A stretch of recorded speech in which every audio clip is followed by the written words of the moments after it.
হ্যাঁ মেরেছি, বেশ করেছি। কি করবে তুমি? থানায় আমার নামে গিয়ে বধূ নির্যাতনের মামলা করবে? যা করো গিয়ে। তোমার সাথে সংসার করাচ্ছে জেলে বসে ভাত খাওয়া অনেক ভালো। ঠিক আছে, আমি চলে যাচ্ছি তোমার বাড়ি থেকে, আর কোনোদিনও তোমার বাড়িতে আসবো না। আমার কথাটা তুমি মিলাই নিও। যাচ্ছে যাক, আর ফিরাবো না। আমার জীবনটা পুরো ঝালাগালা করে দিছে। তার চেয়ে বরং একটা 3000 টাকা দিয়ে কাজের লোক রাখা দিব।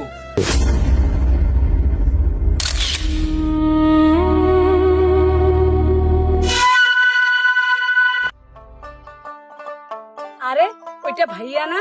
ভাইয়া, ও ভাইয়া। আরে ওইটা আমার বোন না? যাই তো।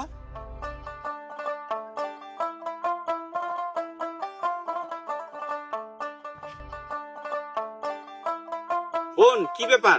তুমি এখানে, আর তোমার সাথে তোমার বর কোথায়? ভাইয়া, আমার বর আমাকে মেরে বাড়ি থেকে বের করে দিয়েছে। তো তুমি চলে এলে কেন? একটা তো ফোন করতে পারতে। প্রয়োজনে তোমার ভাবি সহ আমি যাইতাম। ভাইয়া, সোজা সাপটা বলে দাও না, তোমার এখানে আসাতে আমি তোমার বোঝা হয়ে গেছি। তাহলে আর তোমার এখানে আসতাম না। দু চোখ যেদিকে যাইতো সেদিকে চলে যাইতাম। আমিও তো ভাত খাই নাকি, আমিও কিছু হলে বুঝি। আচ্ছা ঠিক আছে, চলো বাসায় চলো।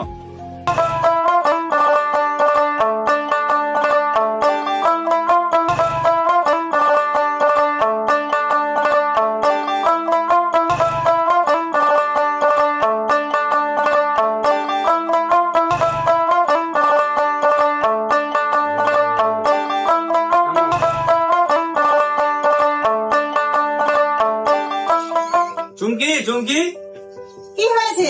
দেখো আমার বোন স্বামীর বাড়ি থেকে চলে এসেছে। কেন রে বোন, কি হয়েছে? ওসব কথা আমি পরে বলবো, এখন বলো রান্না হয়েছে? না না, রান্না হয়নি। এখন রান্না করতে যাব। সকাল থেকে বসে বসে কি করো? এখনো রান্না হয়নি? আমার খিদা লাগেনি? যাও এখান থেকে।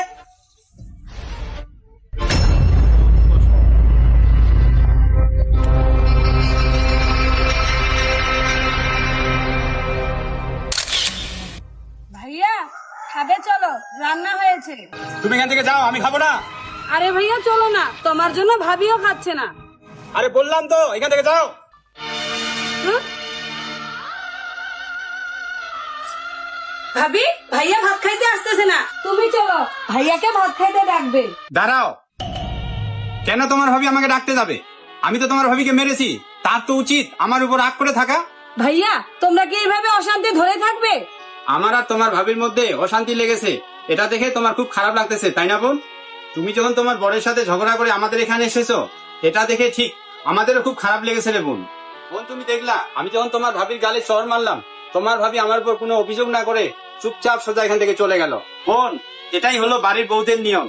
শোনো বোন, সংসার করতে গেলে এবং সংসারের সুখ শান্তি আনতে গেলে স্বামী যখন রেগে যাবে তখন স্ত্রীকে চুপ থাকতে হয়, আর স্ত্রী যখন রেগে যাবে তখন স্বামীর মাথা ঠান্ডা রেখে চুপচাপ কাজ করতে হয়, তবেই সংসারের সুখ শান্তি আসবে।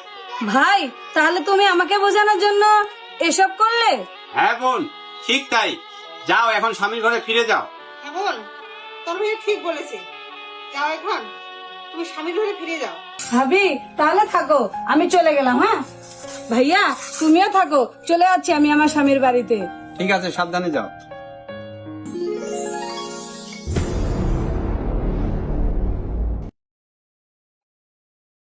অনেক অনেক অনেক অনেক।